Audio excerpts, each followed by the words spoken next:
What is up, guys? Bonjour, this is Julien, the French winemaking guy who makes wine videos here on YouTube. Yes, wine videos, and we are looking at how to pronounce the name of these crisp, dry, white wines, delicious wines made in France, in the Loire Valley, down the end of the river, the Loire River, around the city of Nantes.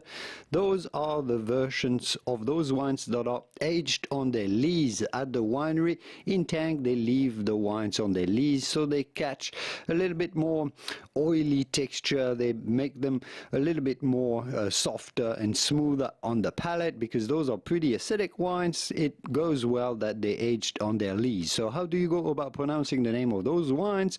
Muscadet sur lie. With the typical French pronunciation, Muscadet sur lie. The T at the end of Muscadet is silent, and then sur lie. It'd be fine in English or American to say Muscadet sur lie. Muscadet sur lie. In French again, Muscadet sur lie.